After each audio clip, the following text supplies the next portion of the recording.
dan bapak-bapak, apakah dari ibu-ibu ataupun bapak-bapak, mungkin istrinya bapak ataupun ibu-ibu sudah pernah melahirkan? Sudah. Baik, kalau Ibu Desi sudah pernah melahirkan, Bu?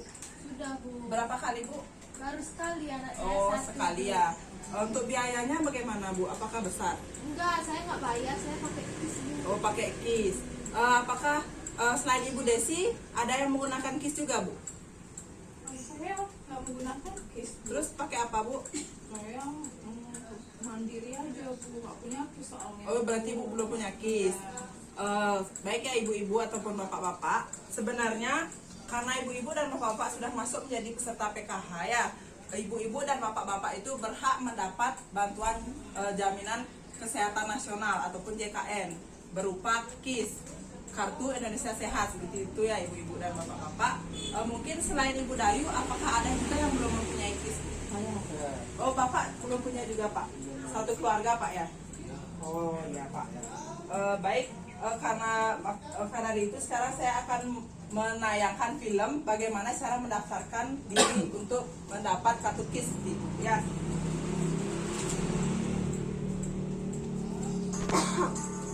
Kelihatan ya? Bahwa mulai 1 Januari 2014, negara kita sudah punya sistem jaminan kesehatan nasional atau JKN. Melalui JKN, pemeliharaan kesehatan kita terjamin. Bila sudah menjadi peserta JKN, maka serta saat berobat untuk mendapatkan pelayanan kesehatan. Tapi tentu saja ada prosedur dan batasannya.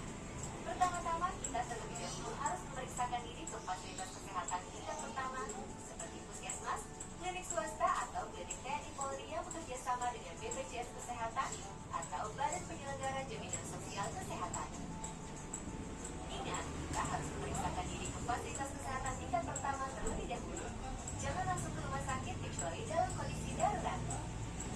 Di fasilitas kesehatan tingkat pertama ini, kita bisa mendapat pelayanan sebagai berikut. 1. Kita bisa memeriksakan diri, mendapat pengobatan atau melakukan konsultasi medis. Kedua, kita bisa mendapat tindakan medis. Ketiga, kita bisa mendapat transfusi darah sesuai kebutuhan medis.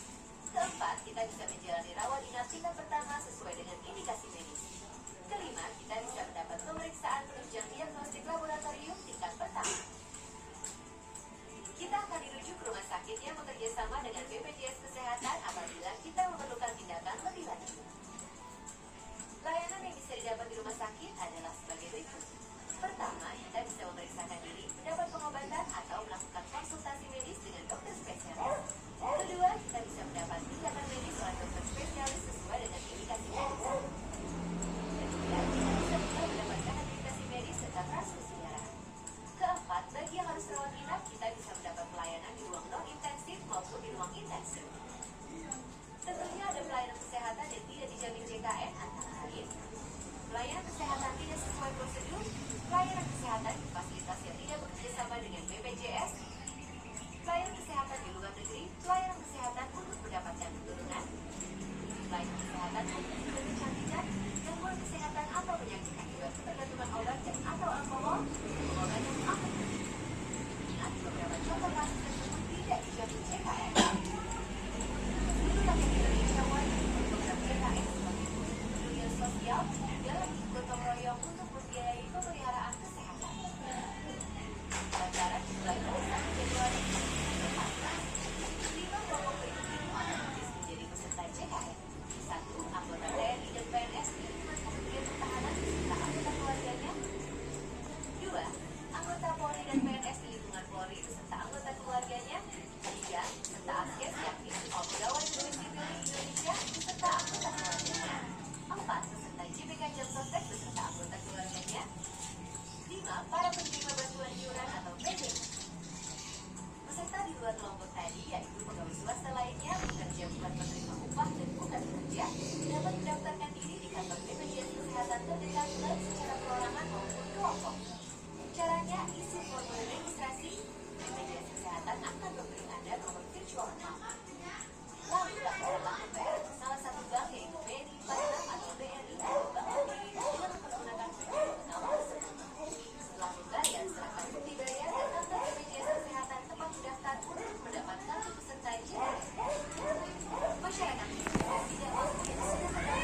pertanyaan videonya, apakah ibu-ibu dan bapak-bapak sudah mengerti bagaimana caranya untuk mendaftarkan anggota keluarganya ke BPJS Kesehatan seperti itu ya. Sekarang saya akan memberikan flip chart.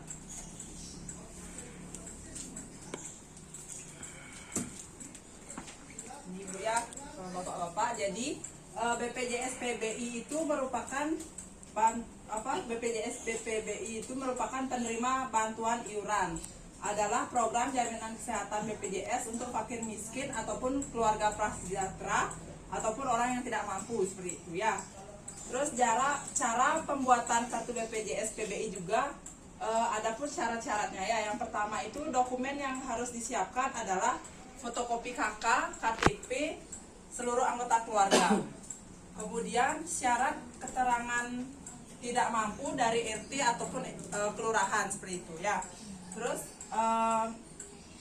ibu-ibu dan bapak-bapak juga meminta surat pengantar pembuatan kartu BPJS itu dari puskesmas terdekat, dan juga tidak butuh rekening bank seperti itu. Kalau yang membuat mandiri itu kan memerlukan rekening bank dia, karena dia membayar sendiri seperti itu ya. Terus yang kedua itu ibu-ibu dan bapak-bapak bisa langsung pergi ke kantor BPJS Kesehatan, dan setelah di sana ibu-ibu dan bapak-bapak menyerahkan dokumennya yang diminta tadi. Maka setelah itu ibu-ibu dan bapak-bapak akan daftarkan dan dicetakkan kartunya seperti itu ya. Baik. Karena di sini kan ada juga beberapa yang belum mempunyai KIS seperti itu Bu ya.